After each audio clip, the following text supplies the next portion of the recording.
Hello and welcome back to the Business English podcast. This is episode 7 of our series, and today's topic is tariffs, trade wars, and the language of global commerce. I'm Jer, your host from the channel Learning English Pro, and I'm here to guide you through the fascinating world where economics and English intersect. This episode is part of my Money in Business English theme for episodes 6 to 10, where we dive into how money matters influence English language. And if you're just joining, don't worry, each episode stands on its own, and all the episodes are available on the YouTube channel. Before we get started, a quick heads up. If you're a student member of the channel, I've got a downloadable worksheet and vocabulary list for this episode waiting for you on the membership tab. It's full of today's key phrases, definitions, and some practice exercises. So if you want to get the most out of this podcast, sign up to the student membership and grab the worksheet. The link to join is in the description. Now, let's get into our topic. Imagine you wake up, check your newsfeed, and see the headline, Tariffs Trigger Turmoil in Global Markets. You sip your coffee and think, this sounds serious, but what exactly is a tariff and why does it cause turmoil? If you've had that thought, you're not alone. Tariffs and trade wars have become regular front page news, especially in the last few weeks. These topics can move markets, reshape supply chains, and even change the prices we pay for everyday products. They also come with a whole host of interesting business English terms and idioms that can be tricky to unpack. So today, we'll do a few things. We'll break down the current trade war landscape, what's going on with tariffs, especially those driven by the US, and the ripple effects around the world. Secondly, I'll highlight some business English vocabulary, idioms, and journalistic phrases that top outlets like the Financial Times, Bloomberg, Reuters, and The Economist use when reporting on these issues. We'll learn to read between the lines and catch the subtext and business implications hiding in the language.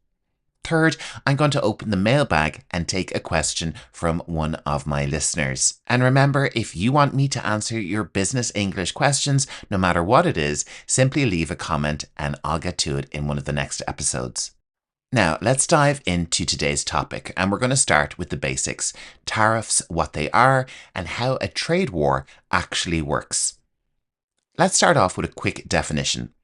A tariff is essentially a tax on imported goods. If country A imposes a 25% tariff on steel from country B, it means any steel country B sells into country A now has an extra 25% tax added to its price when it crosses the border. Tariffs make imported products more expensive, ideally to encourage people to buy local products instead. At least that's the theory.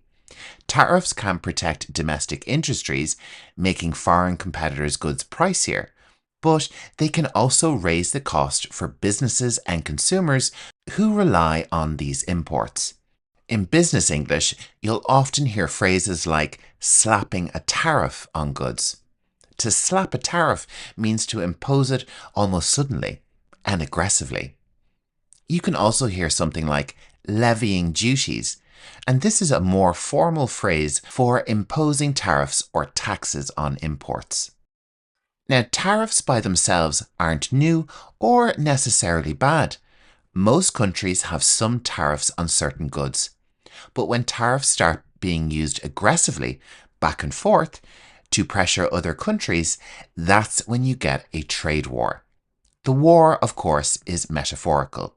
Instead of bullets and bombs, you have taxes and tit-for-tat retaliation. The phrase tit for tat is common in news coverage. It means an equivalent retaliation. If you tax my goods, I'll tax yours in return. It's basically, you hit me, I hit you back. The Chinese have a similar saying, which I'm going to get ChatGPT to say for me. 来而不往非礼也. Thank you, ChatGPT. I don't think I could manage that. This phrase carries a similar meaning of reciprocating an action. In lots of English news, you'll literally see headlines about tit-for-tat tariffs. So, how did we end up in a trade war in recent times? Current events are still ongoing, but if we look back a few years, we can learn an awful lot about the current situation from a similar US-China trade war that kicked off in 2018. The US started imposing large tariffs on Chinese exports, aiming to pressure China over issues like the trade deficit. A trade deficit here means that the US was buying much more from China than vice versa. The US also alleged unfair trade practices. China, of course, retaliated with its own tariffs on US goods. Soon, it became a tariff slugfest, each side increasing tariffs or targeting new products in rounds. Observers called it a tit-for-tat tariff battle. In fact, The Economist noted that this trade war began with tit-for-tat tariffs back in 2018. The situation escalated rapidly. The US put tariffs on tens of billions, then hundreds of billions of dollars worth of Chinese goods. And China responded in kind on American exports like soybeans, pork, and machinery. Business media often described those escalations with phrases like the trade war heats up or escalates, as if it were a fire or a conflict rising in intensity. By 2019, it was front-page news almost daily. And even though there were attempts at negotiations, you might recall something called the Phase 1 trade deal signed in early 2020. Many of those tariffs stayed in place. The truth is, as of today, 7 years on, significant tariffs remain on a huge range of products that flow between the US and China. Trillions of dollars of trade have been affected. Now, here's a key point to remember, and a phrase you might have heard. No one wins a trade war. It's a saying repeated by many business leaders and economists. And why do they say that? Because a trade war often ends up hurting both sides, and sometimes bystanders too, rather than producing clear winners. Verified facts back this up. The IMF calculated that the US-China tariff fight would shave about 0.8% off global economic output by 2020.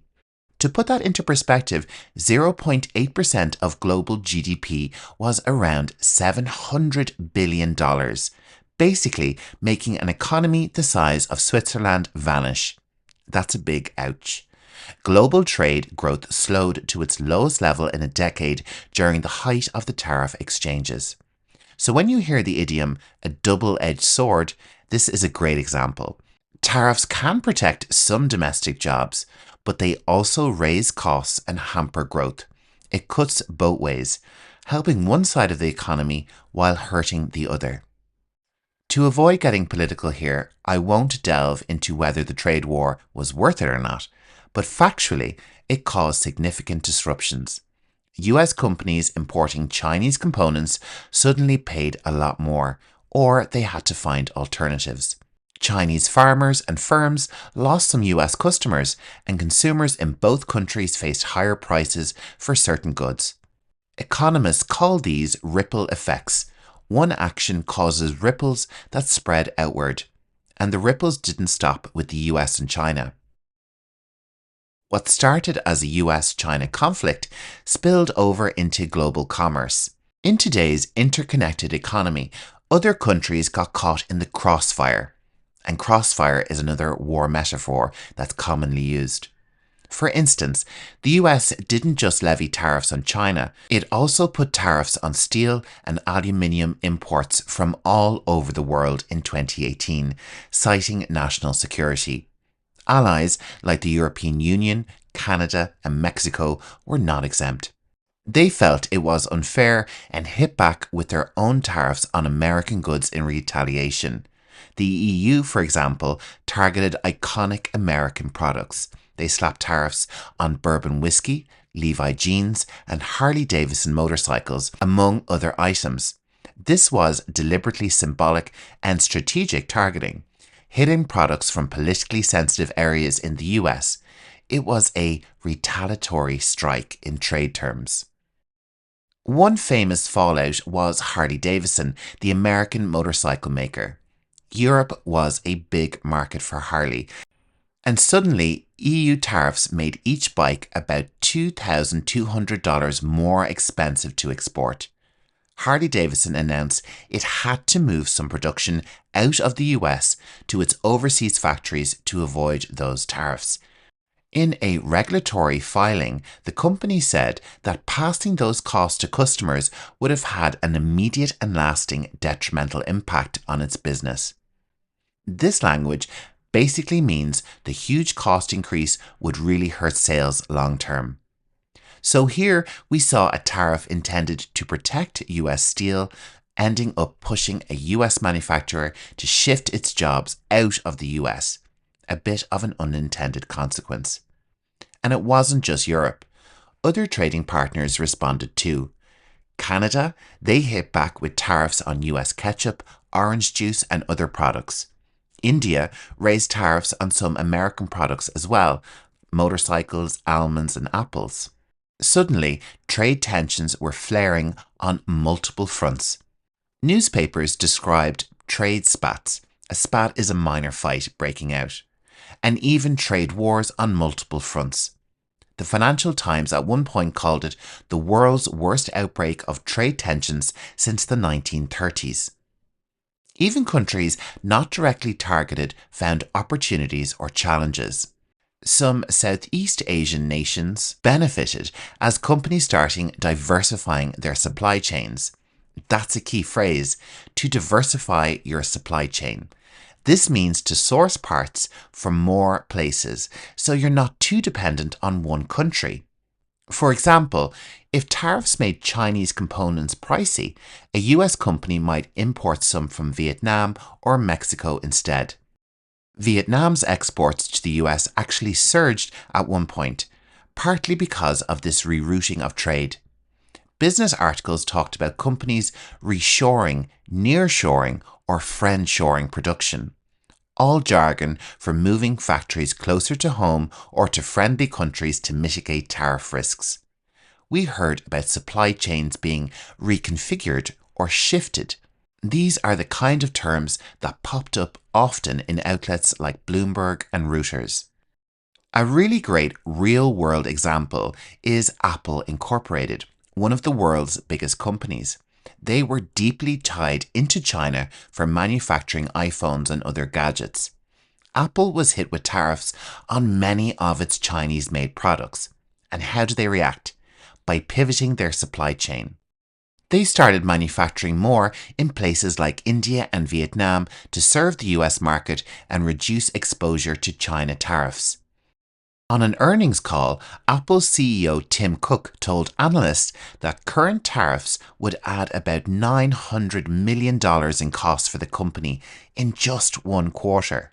Let that sink in for a second. $900 million extra, simply due to tariff costs. Cook was very open about this strategy. He said most iPhones sold in the US would soon come from India and not China.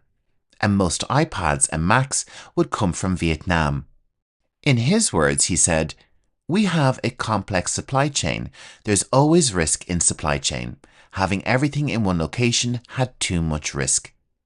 In business English terms, Apple was battening down the hatches and navigating uncharted waters. These idioms, by the way, came directly from a Reuters piece describing Apple's response. Battening down the hatches means preparing for a storm. And uncharted waters means entering unknown territory. Such vivid idioms make business news almost feel like an adventure at sea sometimes. Even global finance leaders voiced concerns as the trade war dragged on. Jamie Dimon, the CEO of JP Morgan Chase, one of America's top banks, warned that prolonged trade conflicts could have lasting negative consequences, and that the quicker this issue is resolved, the better. He and other banking chiefs met with government officials to urge solutions. Larry Fink, the CEO of BlackRock, cautioned that markets could fall further if the trade war escalated.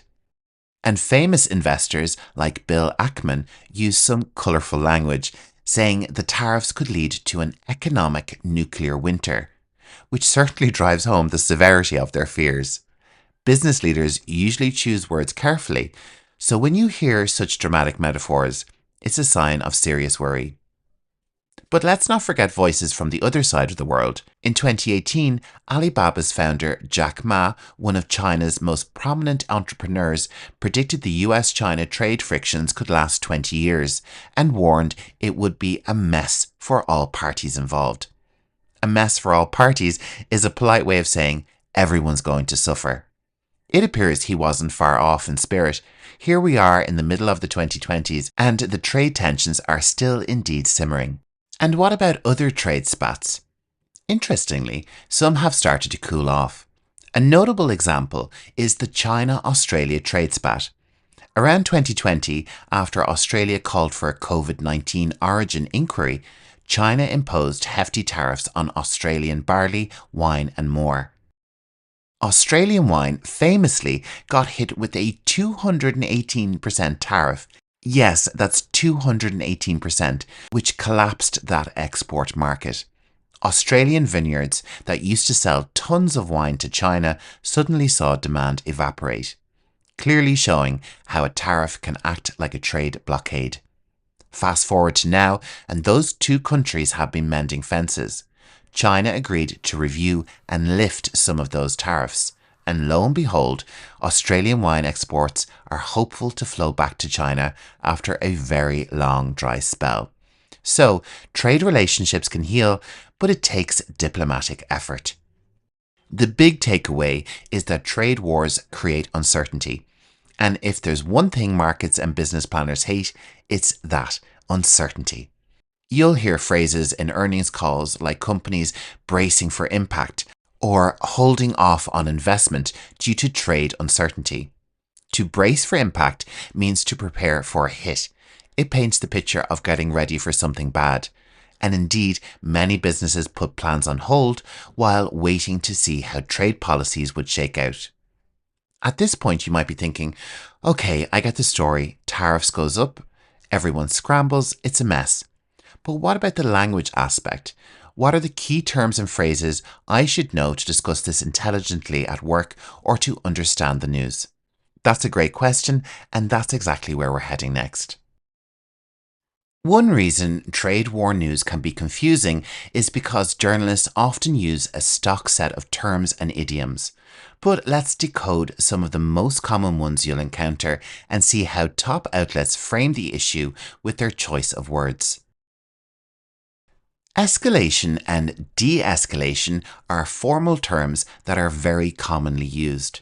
To escalate means to intensify or increase. So you'll read things like the tariff battle escalated in September when the US hiked duties from 10% to 25%. Or conversely, trade tensions began to de-escalate after a deal framework was announced. You might see also an olive branch in writing, as in China extended an olive branch by exempting certain products from tariffs, meaning they made a conciliatory gesture. The olive branch is a symbol of peace. Journalists often make some dry economic moves more vivid with metaphors. Sometimes they'll use military metaphors. You can hear terms like war, truce, ceasefire, battleground industries, trade arsenal, sanctions, or a shooting war. Sometimes someone might say, if this continues, it could turn into a shooting war. Hopefully just figuratively. Even the term nuclear option or nuclear winter might be used in commentary to describe a very extreme trade measure. Another context for metaphor is game metaphors. You can hear something like a chicken game. This is when two sides drive towards each other to see who swerves first, used to describe high-stakes negotiations. Or you might hear blink first, or neither side wants to blink first in this standoff, meaning neither side wants to show weakness or back down. It's common to hear temperature metaphors in a trade war. Something like cooling off period or heated rhetoric, flare up. After a particularly hostile exchange, outlets might say cooler heads prevailed if negotiations resume calmly. Lastly, let's look at some metaphors related to impact. Hit is common. Farmers were hit hard by the tariffs. Or tech companies are caught in the crossfire. Caught in the crossfire is another borrowed war image, meaning unintended victims caught between two fighting sides. For example, small businesses are caught in the crossfire of tit-for-tat tariffs. When you read top-notch publications, pay attention to these word choices. They often carry subtext. Reading between the lines is critical here. This idiom, read between the lines, means to understand the real message or implication behind what's written, not just the literal words. Let's look at some examples. If an article says, Washington cried foul over China's trade practices, what does it imply? Cry foul means to complain that the other party is unfair or cheating. It comes from sports, like a referee calling a foul. This phrasing suggests the US claimed China wasn't playing by the rules. It subtly shows the US perspective, implying wrongdoing by China without the journalist directly taking a side. You might see something like necessary countermeasures in quotes, as in, Beijing vowed to take necessary countermeasures. That's like quoting a government official, and it's somewhat informal or a legal way of saying, we will retaliate appropriately. Reading between the lines, it means they will retaliate. They aren't just spelling out how yet. So when you encounter the phrase vowed to retaliate, you know the situation just escalated another notch. Let's illustrate reading between the lines with a hypothetical excerpt you might see in the Financial Times or Economist. Global manufacturers are scrambling to adjust supply chains amid mounting trade tensions. Officials in Beijing struck a defiant tone, accusing Washington of economic intimidation, while US businesses braced for higher costs. Analysts say this standoff could drag on with no clear end in sight. So we have a lot to unpack from these few sentences. Let's highlight some key phrases. Scrambling to adjust. Scrambling suggests urgency and a bit of panic. Companies are hurriedly making changes. Mounting trade tensions. Mounting means growing, so tensions are not abating, they're increasing. The phrase struck a defiant tone means to take on a certain attitude in statements. A defiant tone means China is not giving in. They're basically saying, we won't be bullied. We also had the term braced for higher costs. This means in this context that US businesses expect costs to rise. They're preparing for impact. And when we say something could drag on, it means that something can continue tediously for a long time. If you read between the lines here, the subtext is companies are worried and reacting in real time. China's government is publicly standing firm. US firms are basically hunkering down for cost increases, and experts aren't optimistic that will resolve soon. By dissecting language like this, you not only improve your business English, you also become a more savvy reader of the news. You can start to pick up on what's not being said as much as what is being said. Before we finish up today, I'm going to take a question from one of my viewers. This one is from Sylvia in Singapore. Hi Sylvia, I hope you're well. Thank you so much for your question. Her question is that she often hears the expression level playing field in business discussions, especially around trade or competition. And she wants to know what exactly does a level playing field mean and how can she use it properly, and is it just about fairness? And yes, you're right, Sylvia. A level playing field is indeed about fairness. It refers to a situation in which everyone has the same opportunities. The image is of a sports field, like a football or soccer field, that is completely flat and level. If one side of the field were tilted downhill, the team on that side would have an advantage, with gravity helping the ball roll towards the opponent's goal. So a level playing field means the conditions of competition are even for all players. In business, we use this idiom a lot when talking about competition and trade. For instance, you might hear a business leader say, "We're not afraid to compete globally as long as we're on a level playing field." This implies that they're confident as long as the rules aren't skewed against them. In trade discussions, US officials might claim they want a level playing field with China, meaning, for example, they want China to play by the same rules on issues like subsidies or intellectual property protection, so that US companies aren't disadvantaged. European companies might ask for a level playing field when entering, say, an emerging market. They want equal treatment compared to local companies. This idiom can be used in many contexts, like with regulations, in the workplace, or with technology. Sometimes it's used in a negative way to highlight a problem. Something like, due to heavy subsidies by the government, Company X operates on an unlevel playing field, and it's hard for others to compete. This would mean Company X has an unfair advantage. The field is tilted in their favour. That was a great question. Thank you so much, Sylvia. I love that you're paying attention to these idioms. They really are the colourful glue that holds business English together. When you incorporate phrases like tit for tat or level playing field into your vocabulary, you'll find it much easier to both understand the nuance in news articles and to express complex ideas succinctly in your own discussions. By the way, if you want to review these idioms and a few more from today's episodes, don't forget the members only worksheet has a whole section on idioms with definitions and example sentences. It's a great resource to reinforce what you've learned. If you want to join my student membership, the link to join is in my video description. So we've covered a lot of ground today, from tariffs and trade wars to nuanced languages that describes them.